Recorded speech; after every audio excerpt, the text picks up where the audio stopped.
dan Allah muliakan. Alhamdulillah pada kesempatan malam ini kita bisa bertemu kembali ya dalam kajian rutin kita, dan mohon maaf minggu lalu saya kebetulan ada tugas di Yogyakarta gitu kan, sehingga tidak kondusif ya kan, sehingga saya minggu lalu kita kosong gitu ya. Mudah-mudahan kedepannya tidak ada halangan lagi yang berarti sehingga kita bisa melaksanakan kajian rutin ini dengan baik gitu ya. Pada kesempatan malam ini seperti usulan 2 minggu yang lalu gitu kan, ketika saya sampaikan pembahasan pengantar ekonomi kapitalis ya, fakta terkait dengan ekonomi kapitalis. Kita punya waktu 1,5 jam ya, supaya tidak lelah kan.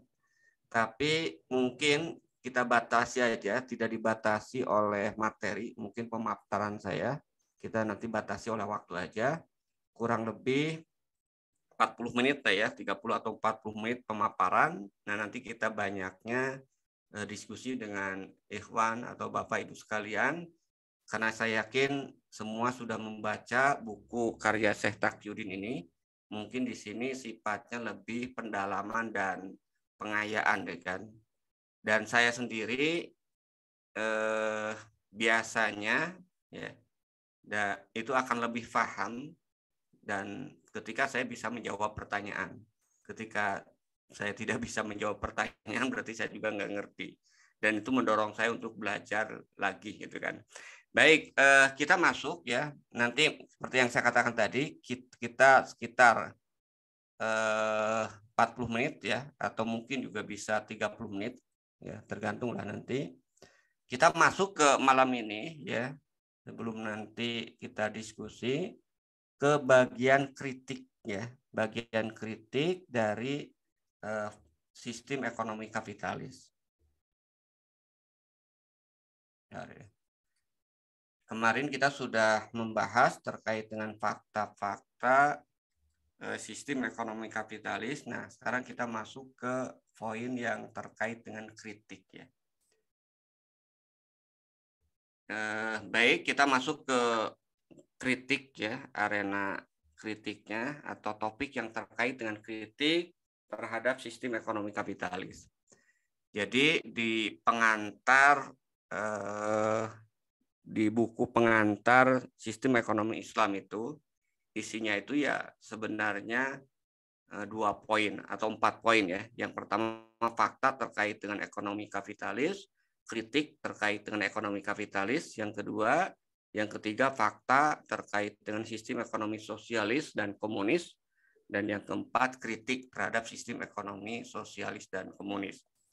Nah, terkait dengan fakta sistem ekonomi kapitalis secara singkat sudah kita paparkan minggu lalu, 2 minggu yang lalu. Kalau masih Bapak Ibu yang nanti masih ada belum jelas, belum clear, silakan setelah pemaparan kurang lebih 40 menit ini yang saya sampaikan, silakan nanti diperdalam lagi, kita diskusikan lagi, termasuk mungkin nanti diskusi dari kritik yang akan kita bahas pada kesempatan malam ini.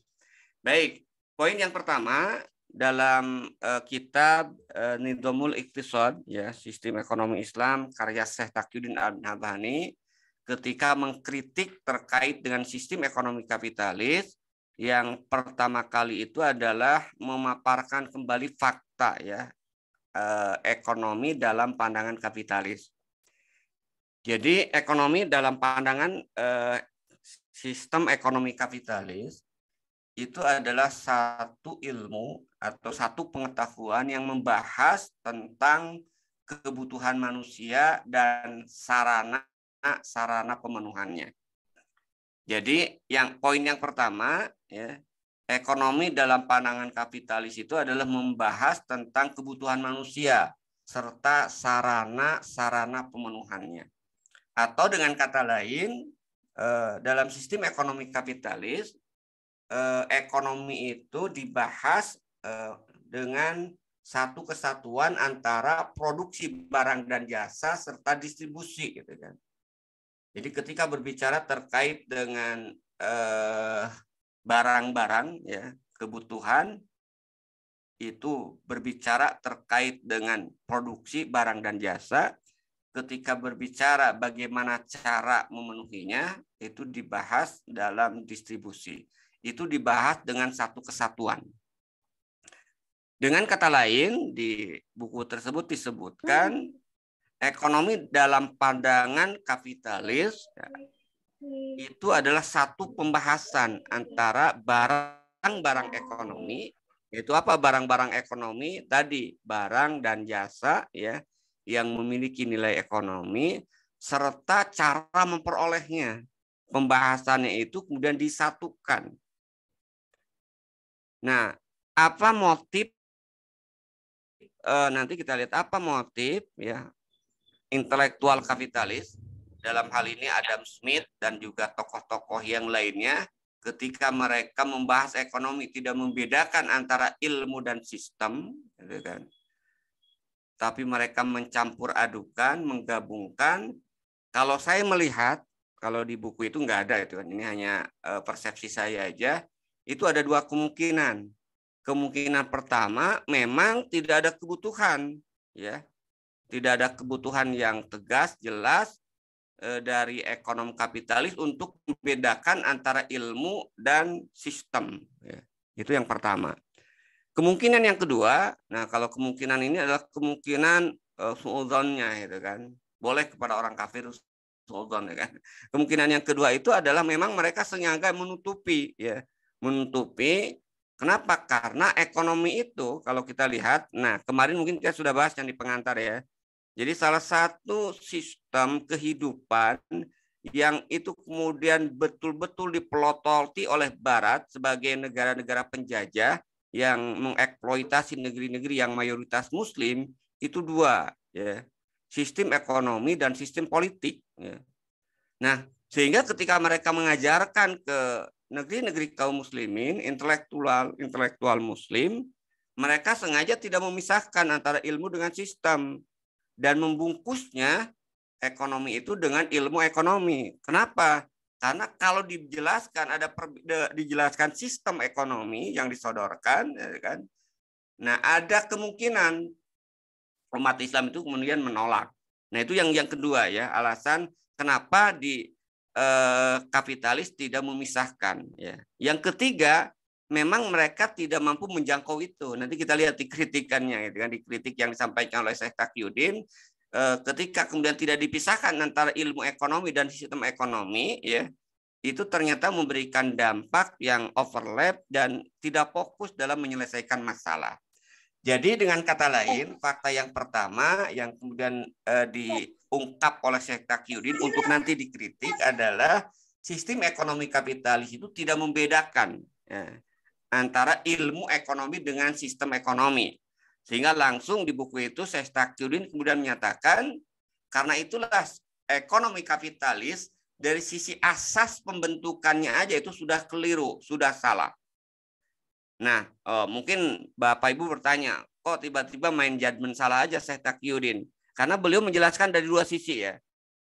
Mungkin kalau dari sisi yang pertama yang akan saya jelaskan, dari sisi akidah, ya mungkin tidak ada kepentingan, gitu kan. Tapi nanti pada alasan yang kedua, kenapa harus dipisahkan, nanti akan kita bisa lihat, ya, kenapa harus dipisahkan dan apa dampaknya ketika tidak dipisahkan antara ilmu dengan sistem.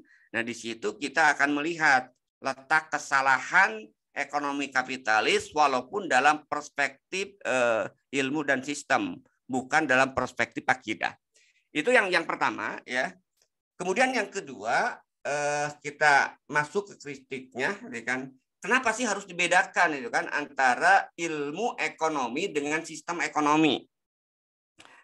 Ini terkait dengan kepentingan akidah ya. Jadi kalau kita perhatikan ilmu ekonomi, kalau kita bicara terkait dengan ilmu ekonomi adalah pengetahuan yang membahas tentang tata cara produksi barang, bagaimana kemudian kualitas barang ya ketika diproduksi, dan yang ketiga sarana yang digunakan untuk memproduksi barang tersebut ya. Itu adalah objek bahasan ilmu ekonomi.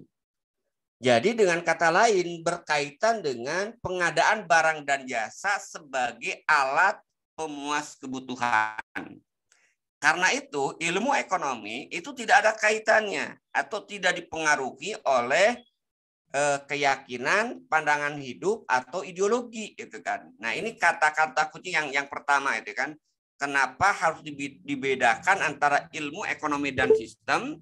Karena kalau bicara ilmu ekonomi itu bersifat universal ya. Bersifat universal, bebas nilai karena masuk dalam kategori sains dan teknologi. Nah, nanti kalau kita perhatikan ya, ketika ini tidak dipisahkan, termasuk nanti dalam konteks politik ya, sistem ekonomi, sistem politik, ilmu ekonomi, ilmu politik, ketika kemudian tidak dipisahkan, ya kan, inilah yang hari ini kita melihat kerancuan di kalangan intelektual Muslim ya, ada dua ekstrim bahasa saya itu, ekstrim kiri, ekstrim kanan, bukan es krim ya, ekstrim kiri mereka menolak secara totalitas semua yang berasal dari Barat karena dianggap bertentangan dengan ideologi Islam. Di sisi lain mereka kaitannya dengan ekonomi ya. Ada sisi yang lain mengatakan ya semua kalau bicara ekonomi harus kita terima karena ekonomi itu kan sesuatu yang terkait dengan urusan dunia itu kan. Sementara urusan dunia mereka punya dalil dari Rasulullah, antum a'lamu bi umuri dunyakum.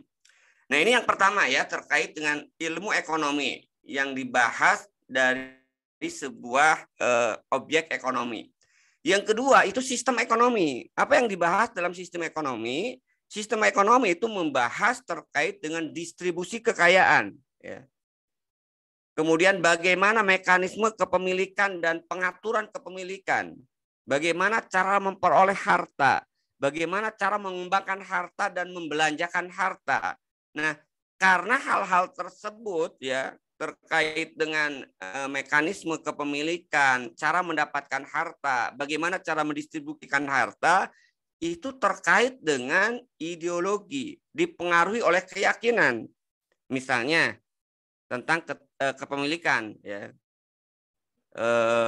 Malam minggu kemarin kita diskusi di Medan ya kan terkait dengan penjualan aset bandara itu kan. Nah, dalam sistem kapitalis mereka tidak memisahkan kepemilikan individu, kepemilikan umum dan kepemilikan negara. Tapi Islam memisahkan itu gitu kan. Nah, karena itu konsep kepemilikan itu sangat dipengaruhi oleh ideologi, oleh sistem, oleh keyakinan. Nah, karena dipengaruhi oleh ideologi atau keyakinan, maka pembahasan terkait dengan sistem ekonomi itu tidak bebas nilai. Nah, inilah kalau kita lihat dalam konteks Islam, ya kita pahami bersama kenapa harus dipisahkan, karena ini berhubungan dengan halal dan haram dalam menerapkan sistem ekonomi. Sementara kalau bicara tentang ilmu ekonomi, itu tidak ada kaitannya dengan halal dan haram.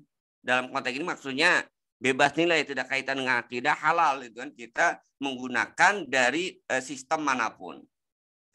Nah, ini dalilnya saya kira ya. Kenapa harus dibedakan ya? Karena kalau bicara tentang ilmu ekonomi, Rasulullah atau Islam membebaskan kepada manusia untuk berkreasi, boleh mengadopsi dari bangsa manapun, dan kita memahami hadis yang terkenal, antum a'lamu bi umuri dunyakum. Sementara kalau berbicara tentang sistem ekonomi, tidak ada kreasi dari manusia.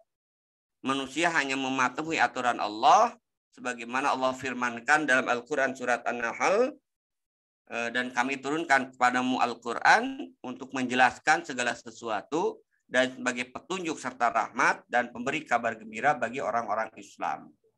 Dalam hadis yang lain, man amila amalan laisa alaihi amruna fahuwa raddun.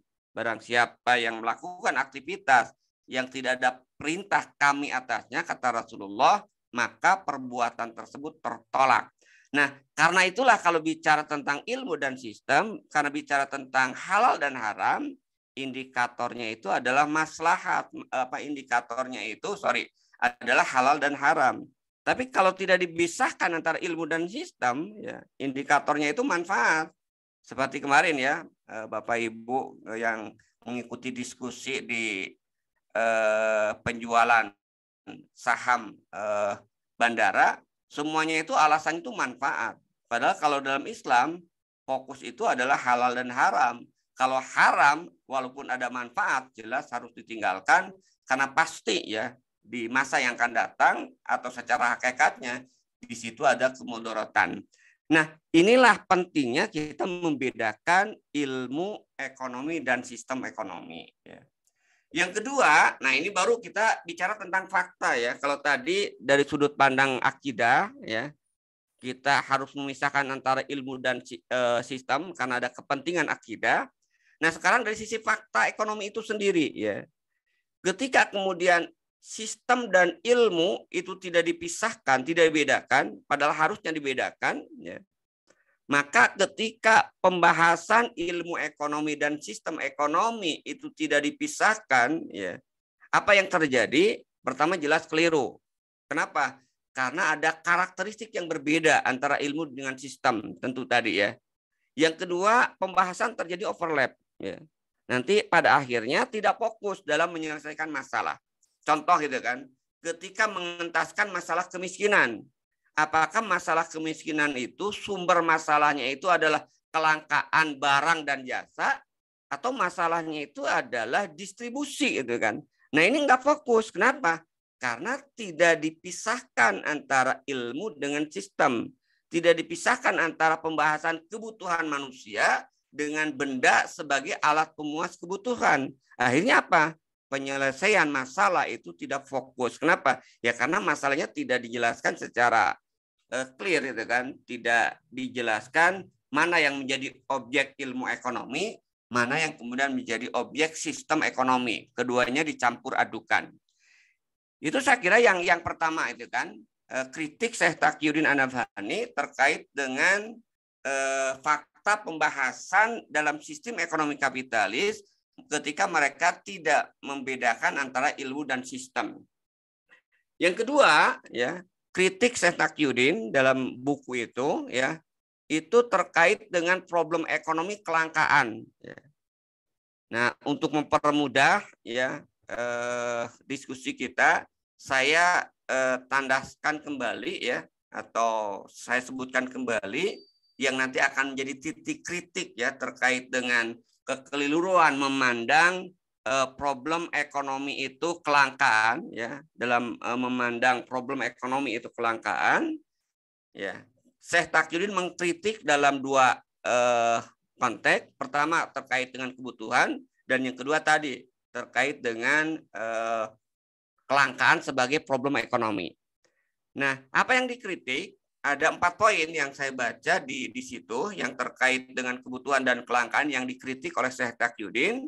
Pertama, ekonom kapitalis, dalam hal ini Adam Smith, karena sebenarnya yang dikritik itu buku Adam Smith, ya kan, memahami atau membatasi dalam konteks ekonomi kebutuhan itu hanya bersifat materi. Ya. Kemudian yang kedua, kebutuhan dan manfaat itu bersifat subjektif. Ya. Yang ketiga, kebutuhan manusia dianggap tidak terbatas, ya kan? Dan yang keempat, tadi hampir sama dengan poin yang pertama di ilmu dan sistem, pembahasan kebutuhan itu disatukan dengan pembahasan alat pemuas kebutuhan. Nah, nanti kita lihat apa dampaknya dan di mana kemudian letak kekeliruan 4 sub pokok bahasan ini. Kita lihat yang pertama, kenapa kebutuhan yang hanya dianggap dalam perspektif ekonomi itu kebutuhan materi ya, itu keliru ya. Nah, kalau kita lihat, jadi ini yang sebelum ke situ saya lupa ya. Jadi ketika di sini disebutkan bahwa kebutuhan itu hanya dalam perspektif kebutuhan itu hanya kebutuhan materi, itu dalam konteks ekonomi ya. Karena dalam konteks di luar ekonomi mereka juga memahami ada kebutuhan yang lain selain kebutuhan materi. Sehingga ada teori ya yang berikutnya itu kan, ada teori kebutuhan Maslow ya, Abraham Maslow gitu kan. Di situ ada mulai kebutuhan terhadap materi benda dan juga kebutuhan yang sifatnya non materi, misalnya eksistensi diri gitu kan. Itu diakui gitu kan ada. Tapi dalam konteks ekonomi, kebutuhan-kebutuhan yang tidak ada kaitannya dengan materi itu kemudian diabaikan. Nah, padahal faktanya, ini yang kalau Syekh Taqiyuddin mengkritik terkait dengan fakta kebutuhan manusia, kita pahami bersama ya, di dalam diri manusia itu ada 3 kebutuhan. Bukan hanya kebutuhan materi, tapi di dalamnya itu ada kebutuhan spiritual atau yang kita sebut dengan kebutuhan ruhiyah, dan ada kebutuhan moral atau kebutuhan maknawiyah. Nah, ketiga kebutuhan ini itu harus dipenuhi. Yang dipenuhi itu bukan hanya kebutuhan materi.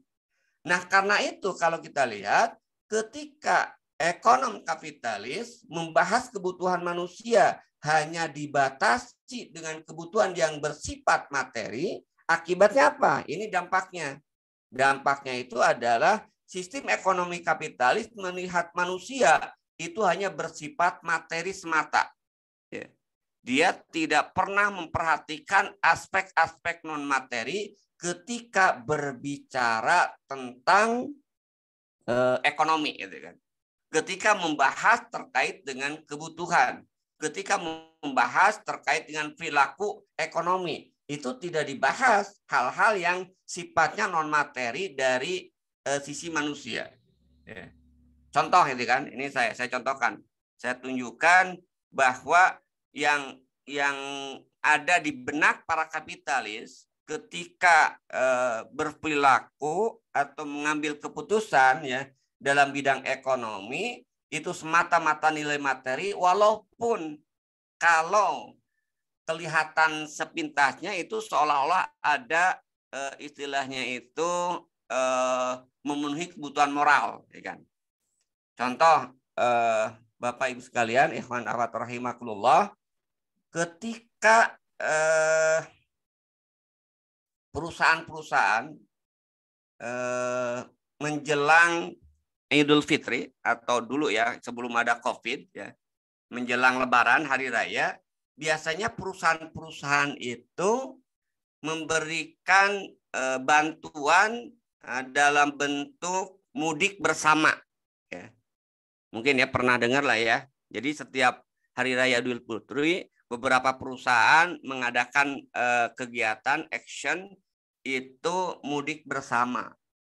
Nah, kalau kita lihat aktivitas mudik bersama yang dilakukan oleh perusahaan itu ya, itu kalau saya lihat itu bukan dalam rangka memenuhi kebutuhan moral, memenuhi kebutuhan spiritual, itu bukan, tetap aja mereka lakukan itu dalam rangka ya kebutuhan materi.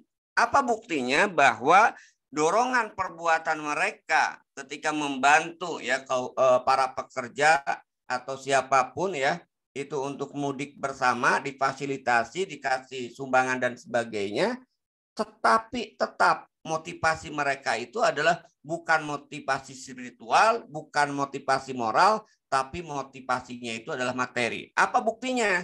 Bahwa motivasi mereka itu materi, pasti yang akan diberikan bantuan untuk mudik bersama itu adalah orang-orang pihak-pihak yang terkait dengan perusahaan yang bisa memberikan kontribusi dalam meningkatkan laba atau dalam meningkatkan pemasaran produk mereka.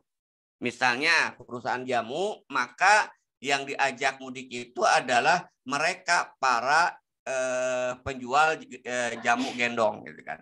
Nah, artinya walaupun di situ ada iming-iming, bukan iming, ada kaitannya dengan Lebaran, ada kaitannya dengan hari raya, itu tidak ada sebenarnya motivasi spiritual atau moral, tapi tetap yang mendominasi perbuatan para kapitalis itu adalah kebutuhan yang sifatnya materi.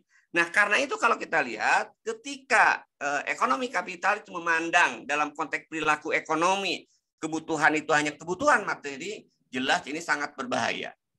Apa bahayanya? Maka muncul ini yang selalu kemudian kita dapatkan ya, prinsip ketika yang dibahas itu adalah keuntungan semata, maka orang itu senantiasa profit oriented. Yang dikejarnya itu adalah keuntungan materi. Kita lihat kemarin ya, seperti yang saya contohkan lagi-lagi itu kan, ketika penjualan saham semuanya nggak ada yang mempertimbangkan yang non materi itu kan. Karena otaknya itu kapitalis itu kan. Tidak ada kemudian tadi ya bicara tentang kedaulatan negara. Makanya saya kemudian katakan itu sekuler radikal, kapitalis radikal. Kenapa?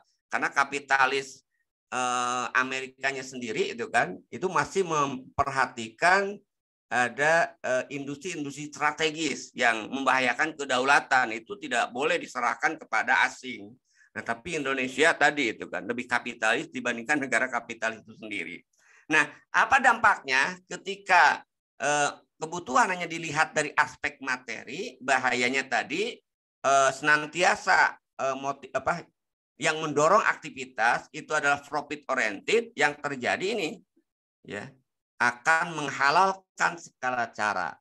Maka prinsip Machiavellis itu kemudian betul-betul kita rasakan di benak atau di pikiran orang-orang yang tadi menjadikan ekonomi kapitalis sebagai dasar dalam perilaku ekonominya.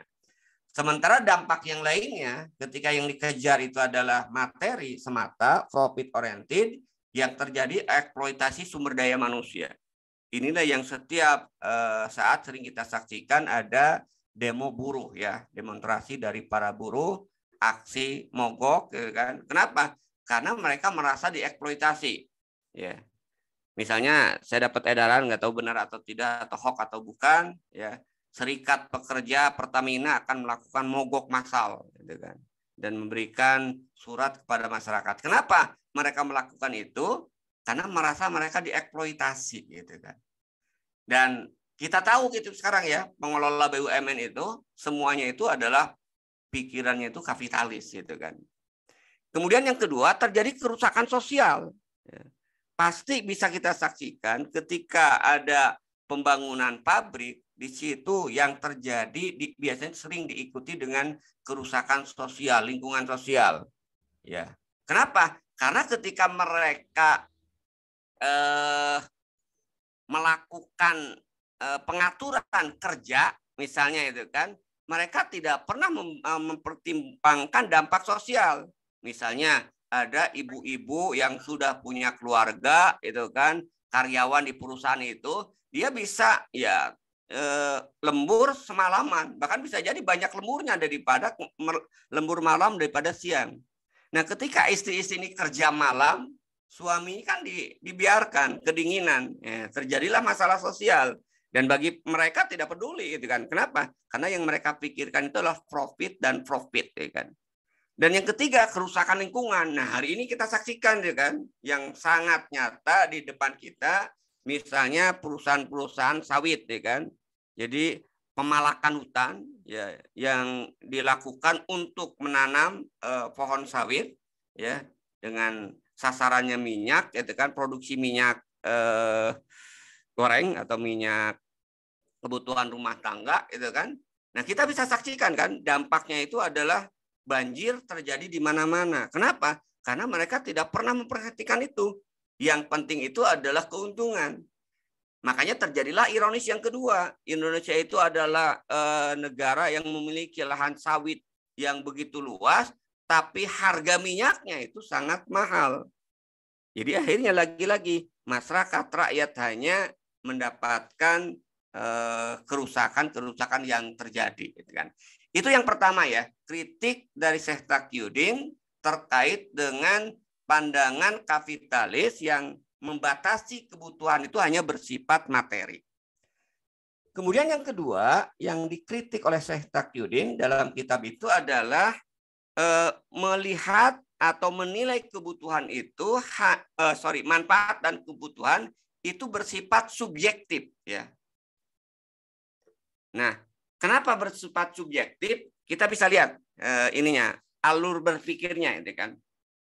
Jadi ekonomi kapitalis ketika memanfaatkan barang dan jasa itu tidak pernah memperhatikan dampak terhadap masyarakat dan aturan atau norma atau agama. Yang penting apa? Yang penting ada keuntungan di situ ya. Maka bisa dilanggar aturan dampak terhadap masyarakat ya, Bahkan aturan dan norma atau agama pun kadang-kadang ya itu dilanggar oleh mereka. Nah, apa implikasinya ya ketika barang dan jasa itu ya dianggap bermanfaat, memiliki nilai, gitu kan? Sifatnya itu subjektif, ya. Jadi karena tidak memperhatikan dampak terhadap masyarakat dan aturan atau norma agama, berarti barang itu bermanfaat atau tidak itu sangat subjektif. Artinya apa? Barang dan jasa akan tetap dianggap sebagai benda ekonomi selama ada orang yang menginginkan atau membutuhkan, ya kan? Nah, berarti kalau kita lihat ya, ketika ya manfaat barang dan jasa itu bersifat subjektif, ya, tidak memperhatikan dampaknya terhadap masyarakat, berarti ekonomi kapitalis itu memisahkan barang ekonomi dengan interaksinya di tengah-tengah masyarakat. Ya. Dan ini faktanya tidak mungkin. Maka yang terjadi karena sesuatu yang sebenarnya tidak mungkin dan dipaksakan, maka yang terjadi itu adalah kerusakan, ya kan? Nah, ini dari sudut pandang yang kanannya ya, dari sisi kekeliruannya itu kan. Nah, dari sudut pandang subjektivitasnya tadi, ketika barang dan jasa itu dianggap bermanfaat selama ada orang yang membutuhkan, maka dalam ekonomi kapitalis barang dan jasa tetap akan diproduksi, dipasarkan dan dikonsumsi walaupun merusak sosial ekonomi masyarakat. Nah, walaupun tadi nanti ada regulasi jalan tengah gitu kan, tahu itu merusak, tahu itu kemudian membahayakan masyarakat, ya, tapi masih ada yang membutuhkan, maka dibuat regulasi. Tujuannya itu apa? Untuk meminimalisasi dampak kerusakan yang ditimbulkan ketika barang dan jasa itu dikonsumsi oleh individu. Ya. Nah, karena itu, ya, kalau kita lihat dalam sistem ekonomi kapitalis, ini sebutkan ganja, minuman keras, pelacuran, dan yang lain-lain, itu tetap akan diproduksi selama ada individu yang menginginkan. Ini dari sudut subjektivitasnya. Artinya dari sisi subjektivitasnya itu adalah benda, barang, dan jasa selama itu ada yang membutuhkan, maka itu dianggap benda ekonomi dan itu akan dibiarkan untuk diproduksi. Nah, sementara di sisi yang kedua tadi itu kan ketika manfaat barang dan jasa bersifat subjektif, artinya tidak memperhatikan norma-norma yang terjadi atau yang ada di tengah-tengah masyarakat, berarti ekonomi kapitalis itu memisahkan barang ekonomi dengan interaksinya. Dan faktanya nggak mungkin. Kenapa faktanya tidak mungkin? Karena barang yang diproduksi ya digunakan untuk memenuhi kebutuhan masyarakat dengan jalan apa? Dengan jalan pertukaran dan interaksi. Dan itu nggak mungkin itu kan ada mengabaikan masyarakat. Nah, itu maka yang terjadi tadi kerusakan, ya kan? Kenapa? Karena tadi sebenarnya barang tersebut harusnya tidak diproduksi karena membahayakan masyarakat, tapi tetap diproduksi. Kenapa? Karena ada individu yang membutuhkan. Nah, lalu menurut Syekh Taqiyuddin, apa seharusnya? Ini belum bicara tentang syariat ya, bicara terkait dengan fakta. Harusnya ya, ketika ada barang dan jasa yang menurut masyarakat itu berbahaya, ya, maka harusnya barang yang akan diproduksi itu harus dilihat sebagai masalah-masalah. Dasarnya itu adalah masalah-masalah yang memang harus dijadikan pijakan dalam masyarakat. Tadi ya, pijakannya itu bisa dalam bentuk kesepakatan bersama, ya kalau sebuah masyarakat, atau dilihat apakah itu bertentangan dengan syariat atau tidak kalau menurut syariat Islam. Contoh misalnya ya dalam konteks aturan yang itu membahayakan masyarakat. Penelitian-penelitian di negara-negara barat, Amerika dan yang lainnya, mereka tahu minuman keras itu membahayakan.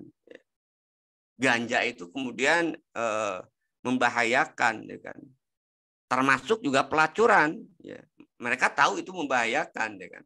Tapi karena masih ada individu yang membutuhkan, nah mereka itu tidak jadi acuan. Acuannya itu adalah individu. Ya. Nah, belum kalau kita bicara syariat. Dari aspek ini aja sebenarnya itu sudah melanggar gitu kan. Dari aspek bahwa fakta benda-benda barang-barang tersebut membahayakan masyarakat. Jadi kapitalis itu tidak memperhatikan apa yang menjadi bahaya menurut kesepakatan masyarakat. Yang penting ya itu ada manfaat ekonomi secara individu. Apalagi kalau berbicara tentang syariat, ya, karena mereka tidak mengenal syariat. Ya.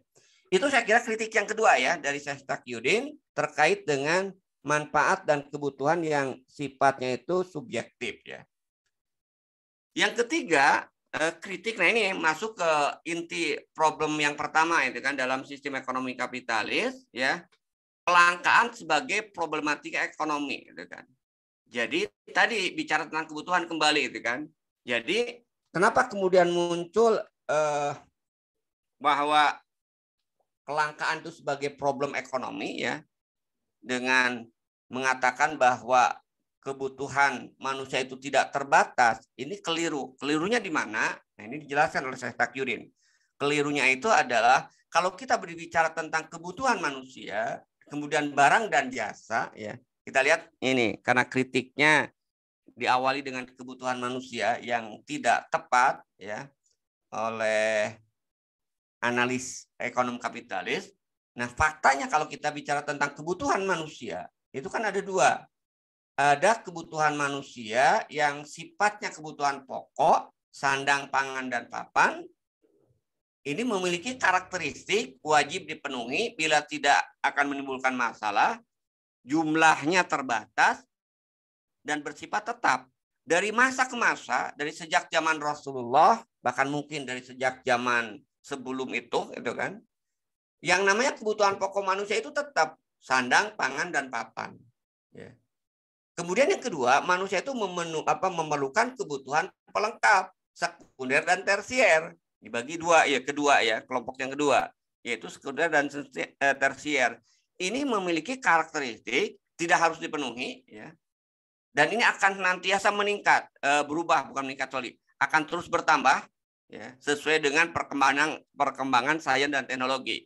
Misalnya, ketika hari ini kita banyak menggunakan handphone, ya, menggunakan laptop atau juga alat elektronika yang lainnya, tidak berarti misalnya pulsa itu, kuota itu menjadi kebutuhan pokok. Tetap aja itu adalah kebutuhan pelengkap, tidak berubah menjadi kebutuhan pokok, gitu kan? Kenapa? Ya karena tadi kalau tidak dipenuhi pun tidak akan mengakibatkan kematian.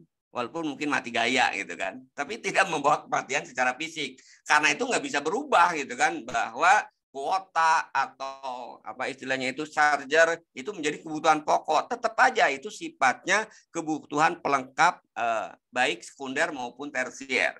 Nah, sementara yang disebut dengan kebutuhan pokok itu terbatas, sandang, pangan, dan papan. Itu dari sisi kebutuhan manusianya.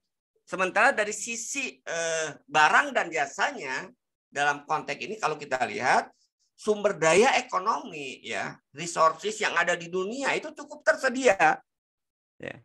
Jadi sumber daya ekonomi cukup tersedia, sementara kebutuhan pokok manusia itu sebenarnya terbatas.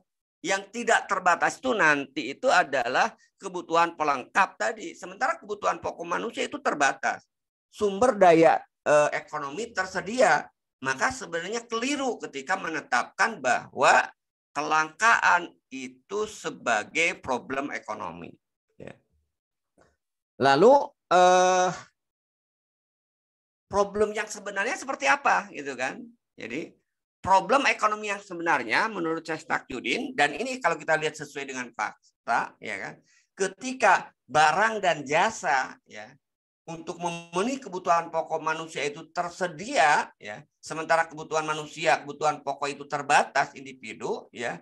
Jadi problemnya itu adalah bukan di problem langkanya barang dan jasa, tapi problemnya itu adalah bagaimana barang dan jasa, sumber daya ekonomi yang sudah cukup tersedia ini bisa memenuhi kebutuhan individu, bisa didapatkan oleh individu. Karena itu menurut Syekh Taqiyuddin, dan memang ini sesuai dengan fakta, problem ekonomi yang sebenarnya atau real problem ekonomi itu adalah bukan kelangkaan barang dan jasa, tapi masalah bagaimana barang itu bisa nyampe kepada individu. Bagaimana barang itu bisa nyampe kepada individu? Ini kaitannya bukan dengan kelangkaan, tapi kaitannya dengan distribusi. Ya. Nah, inilah yang tadi kita bahas di awal. Ketika bicara terkait dengan distribusi, ini menjadi objek pembahasan sistem ekonomi. Ya. Kenapa? Karena bicara tentang kebijakan distribusi, itu berbicara terkait dengan kebijakan sistem ekonomi. Ya. Nah, contoh real ya, untuk menunjukkan bahwa problem kelangkaan itu bukan problem ekonomi, ya. Beberapa minggu yang lalu atau bulan yang lalu atau tahun lalu saya lupa atau berulang, Bulog itu sempat membuang beras yang terlalu lama disimpan, ya kan, sampai rusak gitu kan, sampai akhirnya Sri Mulyani dan juga yang lain itu harus Menteri Keuangan maksudnya harus membackup itu gitu kan dari APBN, ya kan. Nah, sementara di sisi lain kita lihat banyak masyarakat yang kelaparan, ya kan. Tapi di sisi lain banyak beras numpuk sampai busuk. Gitu. Itu menunjukkan bahwa problem ekonomi itu bukan kelangkaan, gitu kan. Barangnya itu ada. Termasuk juga misalnya ini sekarang ini kan menghadapi Natal dan Tahun Baru. Biasanya menteri-menteri yang terkait dengan ekonomi, kebutuhan pokok selalu mengatakan stok beras aman, stok minyak aman, ya kan. Artinya aman itu bisa memenuhi semua kebutuhan rakyat. Tapi faktanya banyak rakyat yang tidak mendapatkan itu. Sehingga dari sini kita bisa mengambil kesimpulan ya berdasarkan fakta tadi ya keliru, salah bahwa problem ekonomi itu kelangkaan.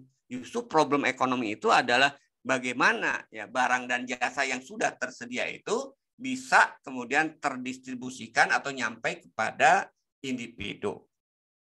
Itu saya kira yang terkait dengan kritik kebutuhan, ya kan. Kemudian yang berikutnya, ya terakhir mungkin ya ini nanti kita langsung ke diskusi ya. Berarti kritiknya baru sampai pada poin yang pertama, belum kepada poin yang kedua dan ketiga nilai dan peran harga, gitu kan. Nah, yang terakhir dalam konteks apa istilahnya itu kebutuhan, sistem ekonomi kapitalis membahas kebutuhan itu disatukan dengan pembahasan alat pemuas kebutuhan. Di mana letak kekeliruannya, gitu kan, dan di mana kritiknya yang disampaikan oleh Taqiyuddin An-Nabhani ketika pembahasan kebutuhan disatukan dengan pembahasan alat pemuas kebutuhan, konsekuensinya itu dua. Ya.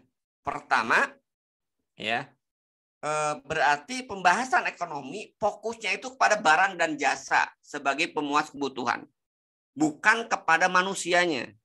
Dan itu kan terbukti tadi kan, nggak peduli banyak yang kelaparan, ya kan, ya karena padahal beras yang di Bulog banyak, gitu kan, bahkan sampai busuk, sementara rakyat banyak kelaparan, itu seolah-olah nggak peduli. Tapi selalu aja yang dipikirkan oleh mereka bagaimana menjaga stok ini aman. Sementara rakyat yang kelaparan itu nggak pernah dipikirkan, gitu kan. Yang dipikirkan itu adalah stok aman, beras ada, minyak ada, itu kan. Tidak peduli apakah itu bisa didapatkan oleh masyarakat atau tidak. Kenapa? Ya karena yang jadi fokus itu barang dan jasa, bukan manusianya. Akibatnya apa? Konsekuensi yang kedua, ketika pembahasan kebutuhan manusia dan produksi barang dan jasa disatukan, ya pemenuhan kebutuhan manusia itu tidak menjadi prioritas, tidak diperhatikan. Jadi dengan kata lain, fokusnya itu hanya produksi, mengabaikan distribusi. Ini akibat pembahasan kebutuhan manusia disatukan dengan produksi barang dan jasa. Dalam konteks nasional, ya, dalam konteks nasional, fokus mereka dalam sistem ekonomi kapitalis adalah meningkatkan kekayaan negara secara total. Karena itulah kalau kita lihat sasaran ekonomi, sasaran pembangunan ekonomi itu dua. Produksi yang setinggi-tingginya, pertumbuhan atau peningkatan pendapatan nasional. yang disebut dengan GNV gitu kan, atau pertumbuhan ekonomi. Nah, lalu bagaimana cara ekonomi kapitalis ya untuk mendistribusikan? Nah, ini gitu kan kita bicara tentang distribusinya. Bagaimana hasil produksi yang setinggi-tingginya itu didistribusikan kepada masyarakat. Nah, ekonomi kapitalis menganut prinsip mekanismenya itu adalah menyerahkan kepada masyarakat bebas bekerja, bebas memproduksi, dan bebas mengumpulkan kekayaan. Jadi kebebasan individu. Bebas, silakan mau kerja apapun ya kan. Tapi peran negara itu sangat minimalis. Itu yang kekeliruan ketika kebutuhan manusia pembahasannya itu disatukan dengan produksi barang dan jasa. Nah, akhirnya kalau kita lihat ini kesimpulan terakhir ya kan pada kesempatan malam ini ya. Karena fokusnya itu mengatasi kemiskinan negara. Jadi tadi kalau kita lihat kita bisa ambil kesimpulan ketika yang jadi fokus adalah produksi dengan JNP sebagai indikatornya atau income per kapita, pendapatan individu ya sebagai indikatornya, maka yang terjadi apa? Ekonomi kapitalis itu tidak mampu mengatasi hanya mampu mengatasi kemiskinan negara. Maka ketika disebut dengan negara kaya itu belum tentu rakyatnya kaya, belum tentu rakyatnya makmur. Negaranya kaya, iya, karena apa? Karena GNP-nya, karena income per kapitanya masuk dalam kategori negara kaya. Indonesia pernah mendekati itu gitu kan, dengan tingkat GNP yang cukup tinggi gitu kan. Tapi ironisnya ratusan juta penduduknya itu hidup di bawah garis kemiskinan. Nah, mampu mengatasi kemiskinan negara sistem ekonomi kapitalis dengan produksi dan produksinya, tapi gagal mengatasi kemiskinan individu. Lalu sebenarnya bagaimana untuk mengatasi kemiskinan individu? Itu nggak bisa dengan produksi. Ya, mengatasi kemiskinan individu caranya tidak lain tadi seperti yang disebutkan di awal dengan sistem distribusi kekayaan yang adil. Dengan apa mekanismenya? Pertama, menjamin pemenuhan kebutuhan pokok setiap individu secara menyeluruh, dan yang kedua memberikan bantuan kepada masyarakat individu yang mampu atau mau mengejar untuk memenuhi kebutuhan sekunder dan tersiernya. Ini saya kira ya Kang Azhar yang mungkin bisa saya sampaikan. Poin pertama dari kritik ini kita belum masuk ke poin selanjutnya ya. Mungkin baru poin ini aja karena ternyata sudah jam 9 ya. Lebih dari yang saya janjikan 40 menit. Biasa ini kebiasaan dosen ya. Seperti anggota DPR gitu kan. Kalau anggota BR sudah duduk lupa berdiri, kalau dosen itu sudah ngomong lupa berhenti gitu kan. Jadi mohon maaf walaupun saya janji 45 menit ternyata lebih. Baik, saya kembalikan ke Bung Azhar. Ya, terima kasih. Assalamualaikum warahmatullahi wabarakatuh. Waalaikumsalam warahmatullahi wabarakatuh. Ya, jazakallah khairan.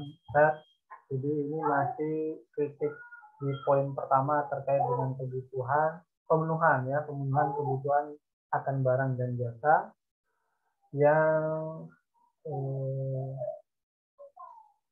diambil ya, atau yang kita kritik dari sistem kapitalisme. Kami yakin Bapak Ibu jamaah sekalian yang telah menyaksikan ataupun mendengarkan langsung apa yang dipaparkan oleh Ustadz Ari Masin tadi, banyak hal yang mungkin bisa saja ingin ditanyakan. Kira-kira dari Bapak Ibu memang ada yang mau ditanyakan, bisa melalui chat. Itu chat nanti bisa langsung nanti kami bacakan, ataupun kalau memang bertanya langsung boleh raise hand dulu. Ya, kepada Bapak Ibu jamaah sekalian yang kira memang mau bertanya bisa melalui chat dan juga raise hand dulu ya.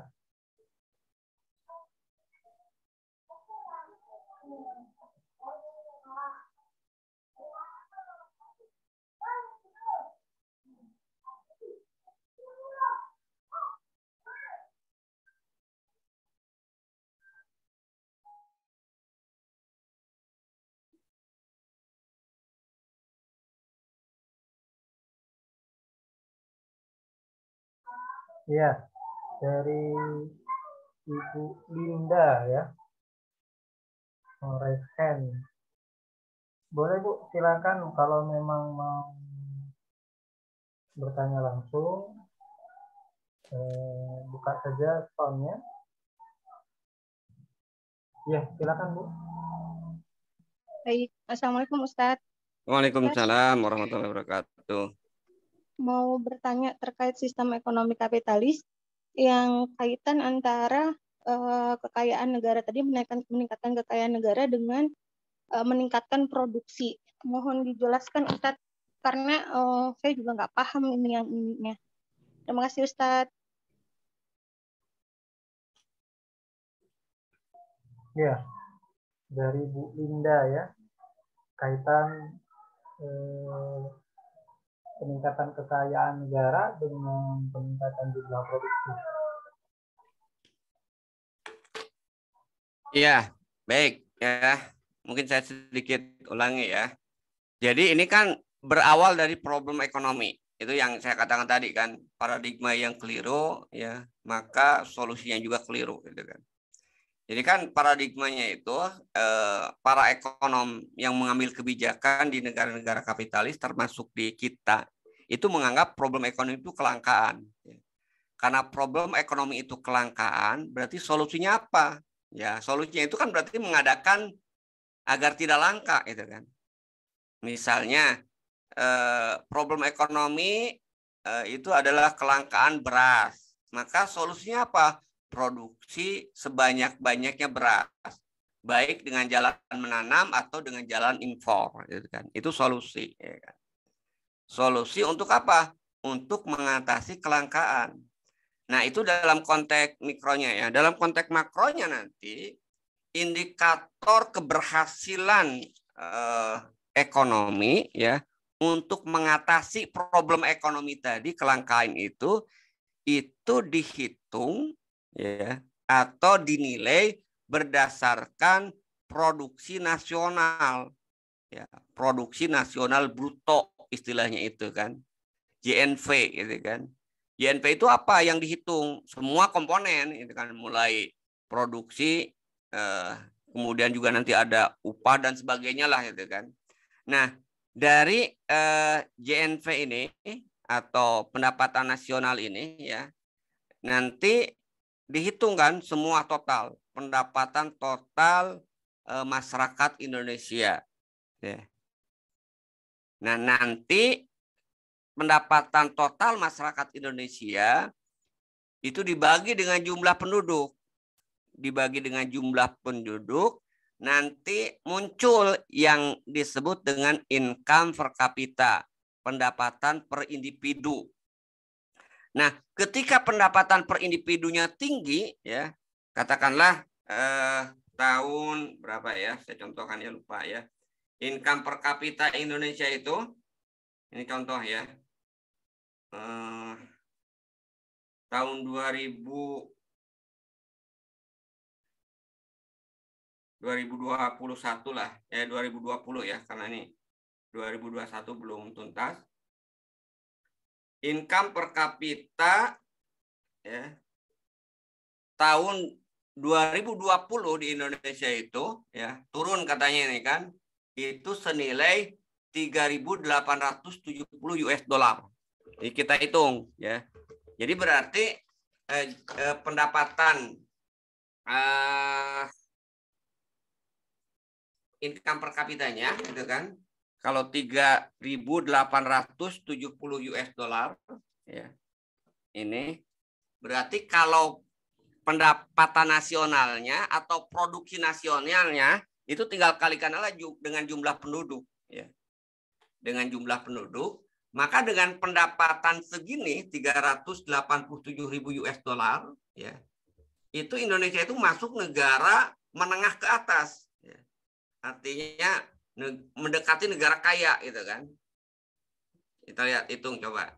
3.870, sebelumnya 4.000 malah gitu. Cuman 2002 itu turun ya. Kali katakanlah dolar 15.000 ya. Berarti income per kapita masyarakat Indonesia itu 58 juta per orang.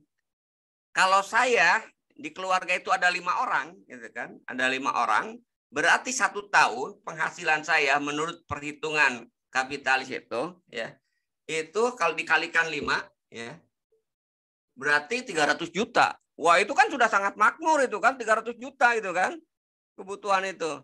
Nah, makanya kan dulu Jokowi, ya, dan juga para ekonom kapitalis, kita itu sekarang bukan negara miskin lagi, sudah masuk pada negara menengah, bahkan mendekati negara kaya. Memang kalau ukuran ini kaya, 290 juta itu ya saya kira bukan orang miskin, gitu kan, penghasilan 290 juta satu keluarga. Berarti per bulan kalau dibagi 12 itu kan, per bulan itu 24 juta. Wah, itu sudah sangat makmur, penghasilan 24 juta itu kan. Saya aja dosen golongan 4 itu kan, mau mendekati puncak gitu kan, di pangkat itu nggak nyampe segini gitu kan. Tapi dengan income per kapita atau pendapatan nasional tadi, produk nasional tadi, itu nilai setiap individu Indonesia itu 24 juta per bulan. Bayangkan, wah makmur sekali gitu kan. Nah, cuman tadi ya pendapatan nasional, ekonomi kapitalis mengabaikan distribusi tadi. Nah, karena itu ya pendapatan nasional, income per kapita ini tidak bisa menggambarkan, ini sebenarnya dikritik oleh orang kapitalis sendiri, tidak bisa menggambarkan kemakmuran individu, hanya menggambarkan kemakmuran negara. Kenapa? Saya sering sampaikan, karena menghitung income per kapita itu adalah sederhananya pendapatan konglomerat ditambah dengan pendapatan wong melarat, nah dibagi 2, itulah income per kapita. Jadi pendapatan saya setara dengan pendapatan konglomerat, gitu kan. Ya wajar itu kan. Kenyataannya kan enggak. Pendapatan tukang beca itu disamakan dengan pendapatan konglomerat, ya kan. Nah, ini kelemahan ya, kelemahan pendapatan nasional JNP sebagai standar kekayaan sebuah negara, gitu kan. Nah, karena itu tadi ya, memang betul negaranya makmur, tapi ya individu di dalamnya itu banyak yang miskin, bahkan bisa jadi mayoritas individunya miskin. Negaranya kaya tapi individunya miskin. Nah, itu yang disebut dengan DNP tadi ya, atau produksi nasional. Kenapa ini muncul seperti ini? Tadi lahir dari persepsi bahwa problem ekonomi itu kelangkaan, maka yang harus menjadi fokus negara itu adalah produksi barang dan jasa, dan karena itu ukuran indikator kemakmuran sebuah negara itu adalah tingginya pendapatan nasional atau tingginya income per kapita. Dan itu keliru tadi, sudah saya contohkan deh kan. Kenapa? Karena tadi pendapatan saya disamakan dengan pendapatan konglomerat, pendapatan tukang beca itu disamakan dengan pendapatan konglomerat. Ya jelas faktanya sangat tidak realistis gitu kan. Itu ya barangkali ya Ibu Linda, terima kasih. Ya, jadi kalau bicara tentang peningkatan pendapatan negara, jika dipompa, jika dinaikkan tingkat produksinya, itu kan bisa saja berhubungan langsung kan? Berhubungan dengan produksinya ditingkatkan misalnya. Nah, misalnya kita bilang misalnya tadi contohnya beras. Mungkin negara ingin meningkatkan pendapatannya sehingga ditingkatkanlah jumlah produksi beras. Apakah itu bisa berhubungan langsung begitu, Sas? Ya, secara real langsung gitu kan. Cuman problemnya itu adalah siapa yang produksinya meningkat itu, gitu kan. Kan negara itu kumpulan dari individu, kumpulan dari rakyat tadi, orang-orang tadi kan. Jadi bisa aja yang meningkat itu adalah produksinya si A, ya kan. Produksinya si A, produksi padinya yang tadinya ya itu hanya katakanlah 10 ton, ya dia meningkat jadi 100 ton misalnya dengan berbagai cara. Tapi hanya individu dia, sementara rakyat yang lain itu tidak meningkat, bukan meningkat, bahkan turun. Kenapa? Misalnya karena tanahnya kena gusur itu kan, itu bisa. Jadi yang lain bisa meningkat, tapi yang lain bisa turun, bisa tetap bahkan turun itu kan. Tapi kalau dikumulatifkan, dijumlahkan itu ya naik gitu kan. Ya, tapi siapa yang menikmatinya? Itu problemnya. Siapa yang menikmati peningkatan ini? Kan ini juga fakta ironisnya kapitalis ya, semakin menunjukkan kebobrokan kapitalis. Di saat pandemi, ternyata kan ada kelompok orang kaya yang kekayaannya itu luar biasa bertambahnya. Nah, mungkin salah satunya hasil jualan VCR itu kan. Modal 10.000 dijual 1 juta kan untungannya luar biasa. Kurang lebih gitu kan bahasanya. Ya, kenapa? Karena ternyata VCR cuma sekarang kan 250, dulu dijual 1,5 juta, bayangkan berapa keuntungannya itu kan. Antigen ya, dulu ratusan juga, sekarang cuma 45.000, berapa keuntungannya? Itu contoh ya. Jadi dan itu nanti yang disebut dengan pendapatan nasional meningkat, ya kan. Nah, tapi hanya segelintir orang, gitu kan. Sementara yang lain justru malah tadi mengalami penurunan, ya kan. Bahkan bisa jadi pengangguran, ya kan, atau tidak mendapatkan pekerjaan sehingga akhirnya ya secara ekonomi, secara individu dia menurun. Nah, tapi secara nasional karena tadi ada yang naik berlipat-lipat, ya tetap aja ekonomi bisa tumbuh. Nah, itulah nanti kembali tadi tambahannya ya. Dalam sistem ekonomi kapitalis, indikator kebaikan peningkatan ekonomi juga dihitung berdasarkan pertumbuhan ekonomi. Ketika ekonomi tumbuh berarti ya ekonomi itu kalau tumbuhnya tinggi ya berarti dianggap ekonomi itu membaik gitu kan. Itu ya barangkali. Ya, jadi ada kaitannya Ustaz ya. Pendapatan ini berkaitan dengan INP tadi Ustaz ya. Oke, dari Bu Linda mengucapkan jazakallah khair Ustaz katanya. Oke, dari Bu Linda sudah dijawab dari Ustaz langsung. Kemudian Bapak Ibu jamaah sekalian, ada yang ingin ditanyakan lagi?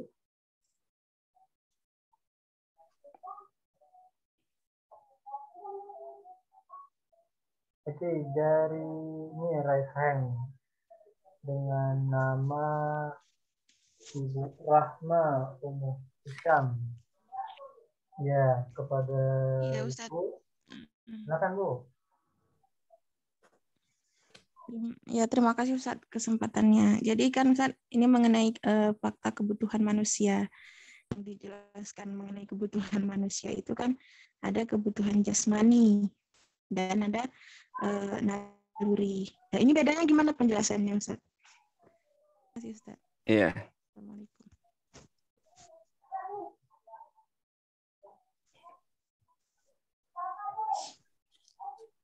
Ya, kalau kita lihat itu kan dalam konteks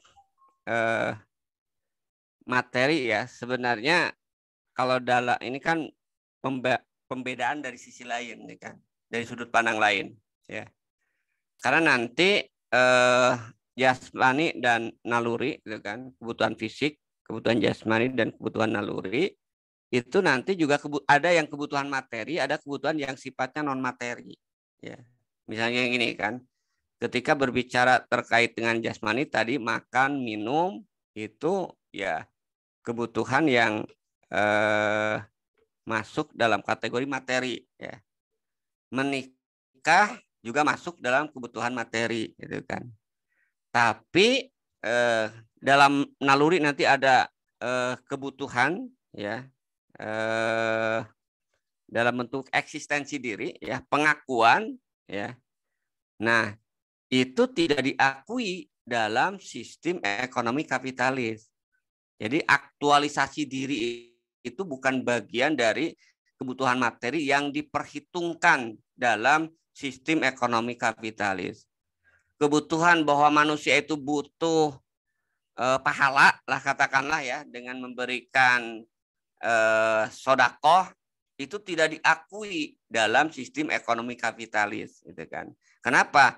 Karena itu tidak ada kaitannya dengan materi, gitu kan. Tidak berimplikasi, bukan tidak berimplikasi ya, itu tidak berhubungan dengan peningkatan materi kekayaan. Justru malah kalau kita memberikan sodakoh, ya itu mengurangi materi, itu dalam perspektif kapitalis.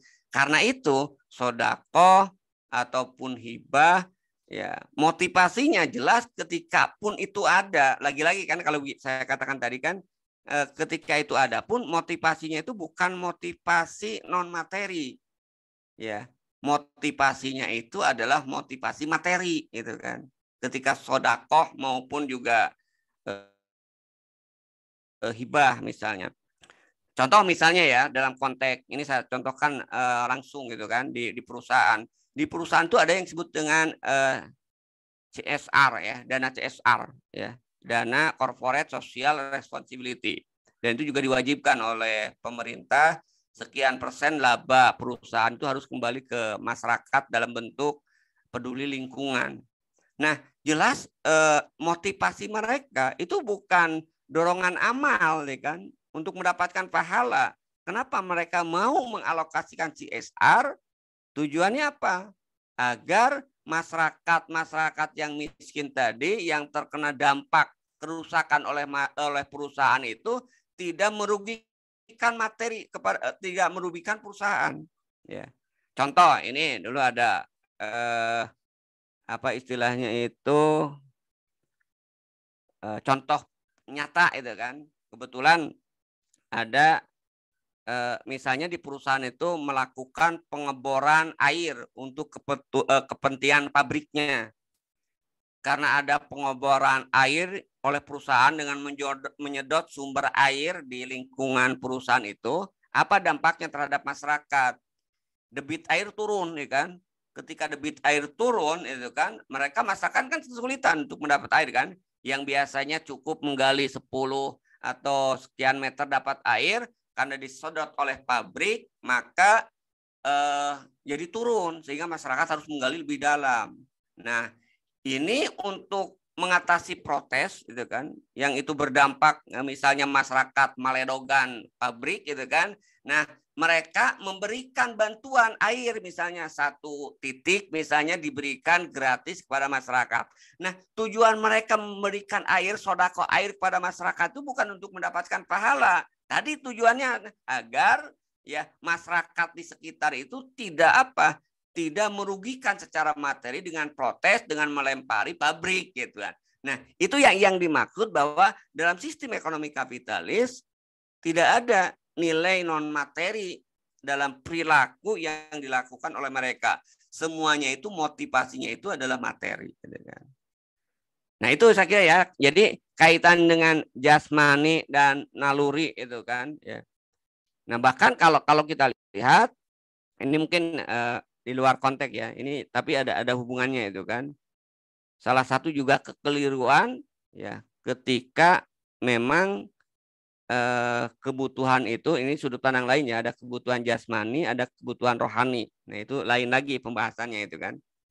Jadi kalau ada kebutuhan jasmani, ada kebutuhan rohani. Nah, kapitalis tetap tidak juga ya, tidak juga mengakui itu gitu kan.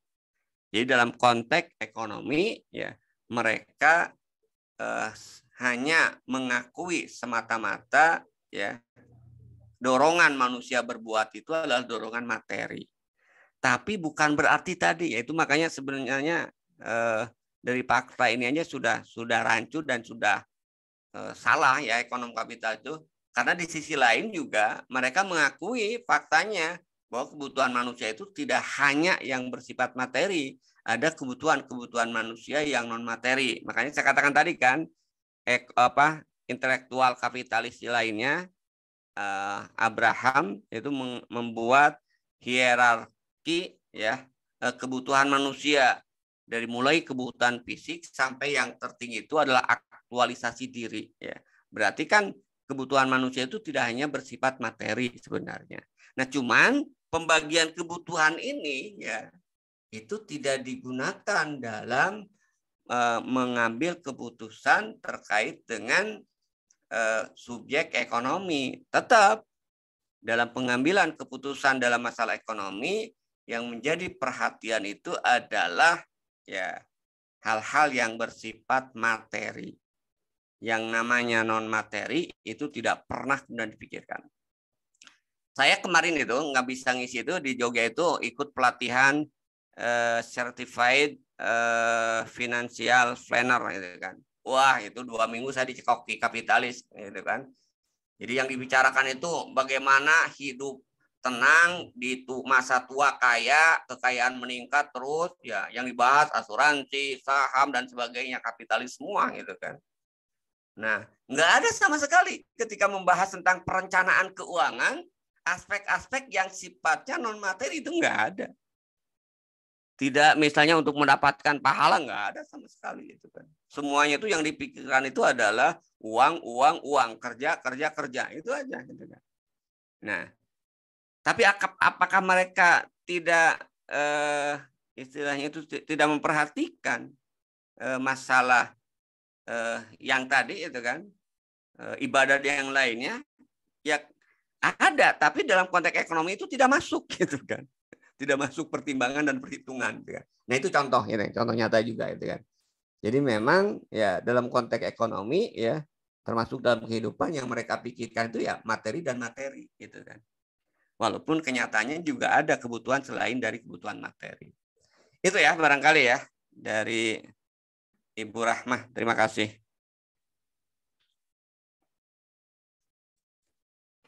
Oke, dari Ibu Rahmah sudah dijawab tadi ya. Ini saya mau nanya nih, Mas. Oke. Nah, walaupun nanti ini berkaitan saya kira mungkin masuk ke kritik yang lain. Saya kira masih ada hubungannya. Menjelang akhir tahun ataupun menjelang hari raya Muslim, kaum Muslim di situ, akan ada kenaikan, merangkaknya beberapa harga-harga komoditi. Kayak di Medan misalnya cabai, telur misalnya itu udah naik sekarang. Nah, apakah memang ini ada faktor kelangkaan juga sehingga dia menjadi merangkak naik? Atau karena permintaannya banyak juga nih? Nah, kira-kira apakah ini bisa dikaitkan dengan problem juga nih? Ya, baik ya. Kalau kita lihat kan gini ya. Jadi ini kaitannya bukan masalah dengan kelangkaan ya.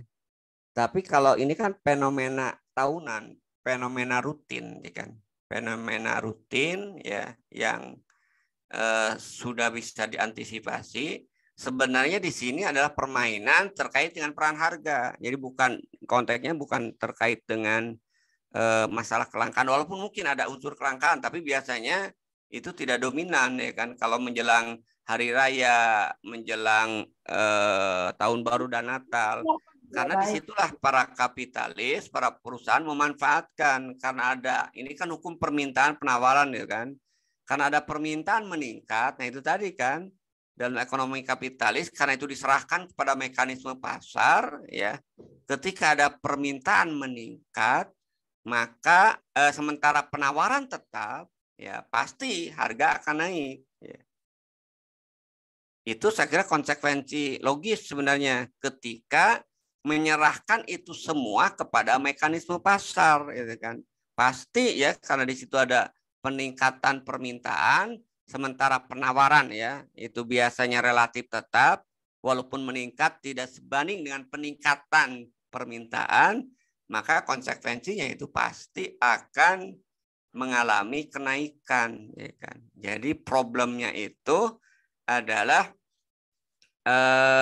di mekanisme harga ya kan. Mekanisme harga yang diserahkan kepada mekanisme pasar tanpa ada intervensi campur tangan pemerintah secara langsung gitu kan. Walaupun nanti dalam Islam ya intervensi itu tidak dengan jalan membatasi harga. Intervensi di dalam Islam, sistem ekonomi Islam yang akan dilakukan oleh negara untuk mengantisipasi tadi ya lonjakan permintaan agar tetap stabil, ya maka biasanya pemerintah itu melakukan salah satu yang diperbolehkan itu adalah istilahnya itu operasi pasar, gitu kan, sehingga tidak terjadi kelangkaan dan tidak terjadi tidak terjadi maksudnya membatasi pengusaha yang melakukan spekulasi untuk mendapatkan keuntungan dengan memanfaatkan momentum meningkatnya permintaan, ya. Ya, itu yang fenomena tahunan saya kira itu bukan dari unsur kelangkaan. Yang lebih dominannya itu poin yang ketiga nanti yang akan kita kritik berikutnya, yaitu menyerahkan distribusi kepada mekanisme pasar, gitu kan. Itu ya barangkali dengan harga diserahkan kepada permintaan dan penawaran. Ya. Kemudian ini ada pertanyaan tambahan nih dari saya nggak tahu nih Bapak atau Ibu ya, Humam Huzaifah. Beliau menanyakan juga menimpal pertanyaan tadi. Lantas apa kaitan dengan peran Bulog Ustaz terkait dengan pengadaan stok, menjamin stok terkait dengan menghadapi fenomena tahunan ini? Atau apakah memang nanti Islam juga mengenal Bulog mungkin ya? Kalau sekarang ini ya Bulognya memang seperti yang Ustaz bilang menyetok aja terakhir busuk di gudangnya.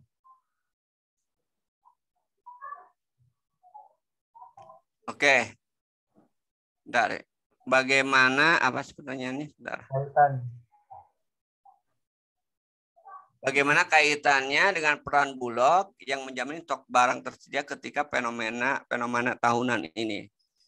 Ya tadi kalau kita lihat peran Bulog itu kan menjaga stok ya. Yang memang kadang-kadang bisa juga ini terkait dengan peran pemerintah ya. Kalau misalnya kenaikan itu di luar batas kenormalan, ya kan, biasanya kan pemerintah juga melakukan operasi pasar. Jadi peran Bulog memang diperankan untuk salah satunya itu operasi pasar. Ya.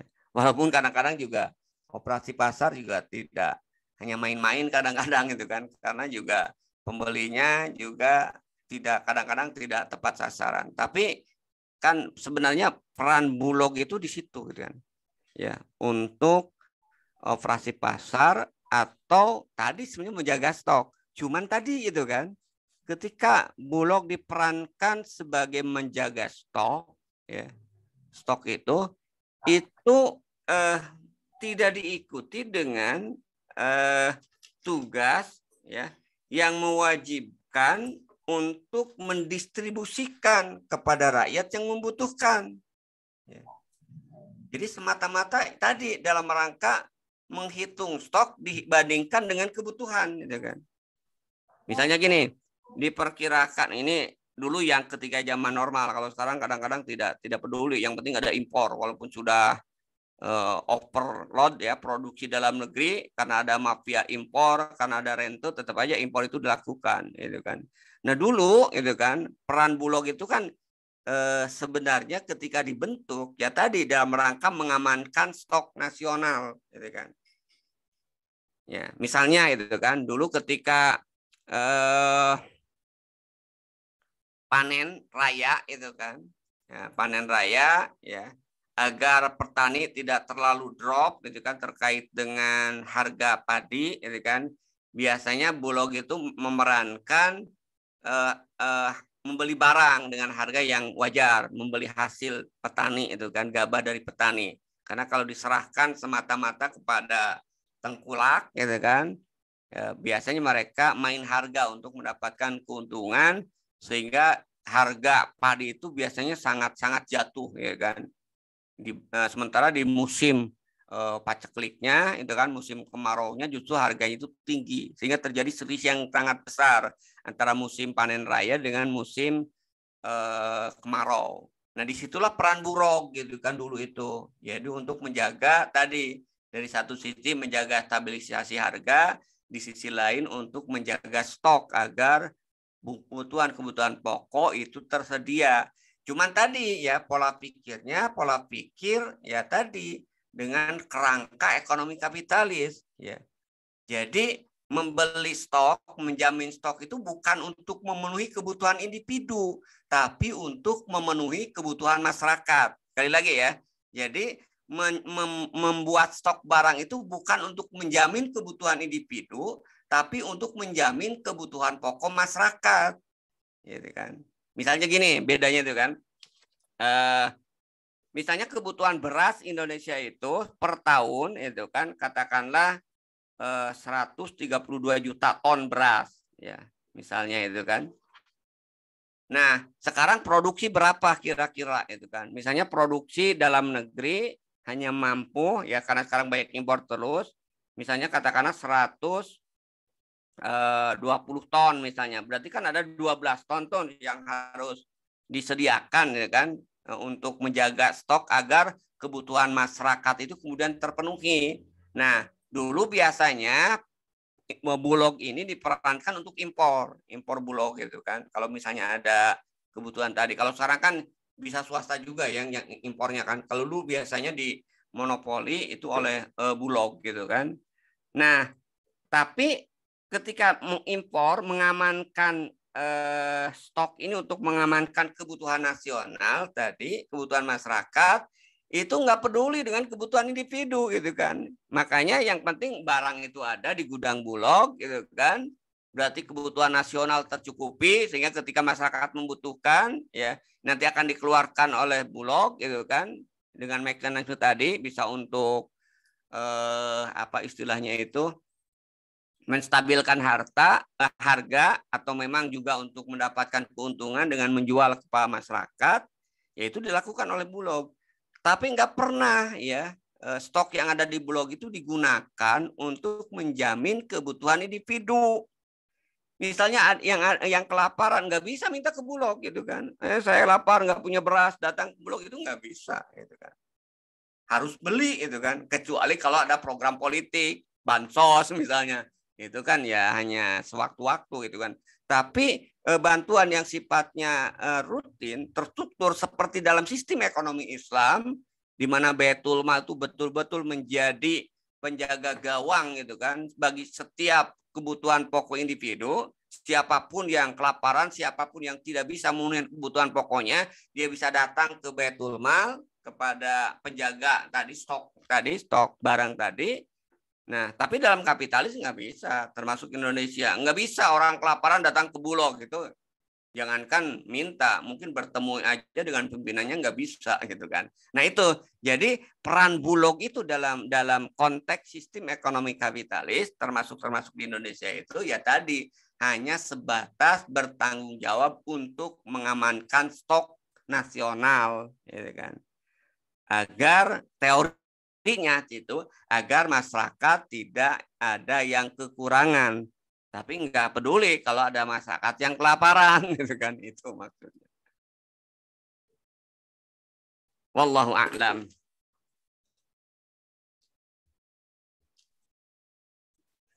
Ya. Baik, Kang. Jadi Cukup ya saya kira. ya Ustaz, alhamdulillah. Jadi menampakkan atau diperlihatkan memang minim sekali peran negara untuk menjamin ketersediaan pangan Ustaz ya. Nah, ini masih satu kasus ya, pangan saja, belum yang lain-lainnya. Sebelum kita akhiri Ustaz, ini ada demikian dulu ya Bu Umam terkait dengan tanggapan beliau, penjelasan beliau. Satu ada pertanyaan, ini sama rupanya dari Bapak Ibu Umum tadi. Kira-kira ada rekomendasi nggak Ustaz buku tambahan untuk bacaan kitab sistem ekonomi Islam ini? Ada, saya kira banyak lah. Kalau yang mungkin sedikit bahasanya lebih mudah itu ada sih buku tipis tuh yang pengantar ya, membahas tentang kritik. Dan ini kan yang sebenarnya agak sulit tuh ini yang bab ini ya bab 1 ini. Ada terjemahan yang ditulis oleh Ustadz Hafidz Abdurrahman, cuma saya lupa judulnya kalau salah pengantar ekonomi Islam. Nah di situ agak lebih mudah lah bahasanya dibandingkan dengan nizam iktisad ini. Jadi di situ ada contoh yang lebih contoh fakta itu kan dalam bentuk permintaan penambahan. Itu bukunya tipis ya. Cuman saya cari-cari nggak ketemu itu. Itu ada itu satu itu mungkin bisa juga sistem ekonomi Islam yang ditulis oleh Ustadz Ismail Yusanto misalnya ada juga ya dan teman-teman maksudnya. Itu bisa relatif lah untuk menjelaskan terkait dengan fakta ini ya, lebih mudah bahasanya. Nah, kalau buku-buku umum yang lainnya memang banyak juga untuk menambah wawasan ya, pengantar ilmu ekonomi ya, yang maksudnya makro mikro. Kalau konteksnya kritik ini kan pengantar ilmu ekonomi makro dan mikro itu ya. Ya, itu bisa juga dicari lah untuk memahami fakta yang tepat ya. Penambahan pengayaan fakta terkait dengan pembahasan-pembahasan yang ada di bab pengantar ini. Itu ya barangkali. Ya. Terima kasih Ustaz atas penjelasan-penjelasannya dan jawaban-jawaban yang tadi telah saya paparkan. Kami kira tadi terkait dengan referensi tambahan bisa dicari langsung ya, baik tulisan Ustaz Hafiz Abdul Rahman ataupun dari tulisan Ustaz Ismail. Namun setidaknya dengan uslub ya atau dengan aktivitas ini, di samping kita memperkaya referensi, bisa langsung bertanya ke beliau ini. Jadi kalau itu mungkin tertulis, yang ini bisa langsung menjawab, insya Allah. Kalau memang nanti bisa kita punya kendala di dalam perhalatuan ataupun pengkajian kitab Penidul Menurut Kitab, baik sekarang ataupun nanti ya, bisa jadi kita akan melalui pembahasan kitab itu. Kira-kira terakhir Ustaz, sebelum ditutup ada yang mau disampaikan lagi Ustaz? Baik, saya kira cukup ya. Intinya mudah-mudahan kita bisa istiqomah dan kita semua bisa diberikan kesehatan sehingga bisa terus melakukan kajian sebagai bekal kita untuk terjun di tengah-tengah umat untuk menjelaskan kerusakan kapitalis dan memberikan solusi dengan sistem ekonomi Islam. Itu barangkali ya. Terima kasih. Alhamdulillah. Jazakallah khairan Ustaz atas kesediaan Ustaz bisa meluangkan waktu yang bisa membersamai kami semua, dan mudah-mudahan di waktu yang akan datang Bapak Ibu jamaah sekalian bisa berkumpul lagi meskipun dalam virtual. Mari kita doakan agar guru kita Ustaz Harun Masin tetap dalam keadaan sehat, kemudian diberikan kemudahan dan kelancaran dari seluruh aktivitasnya. Begitu juga untuk Bapak Ibu sekalian, terima kasih atas waktu dan kesempatannya bisa bergabung. Mudah-mudahan pada malam hari ini apa yang kita lakukan Allah berikan kemudahan, kelapangan hati dan lapangan pikiran. Kemudian apa yang disampaikan beliau bisa berdekat bagi kita dan bekal seperti lagi yang dibilang beliau tadi. Terima kasih atas partisipasi terutama pada Ustaz Harun Masin. Jazakallah khairan katsir. Kami ucapkan dan kami tutup dengan doa kifaratul majelis. Subhanakallahumma wa bihamdika asyhadu an la ilaha illa anta astaghfiruka wa atubu ilaik. Assalamualaikum warahmatullahi wabarakatuh. Waalaikumsalam warahmatullahi wabarakatuh. Saya pamit ya, Ustaz Azhar. Iya, sampai berjumpa di pekan depan Bapak Ibu. Insyaallah. Kita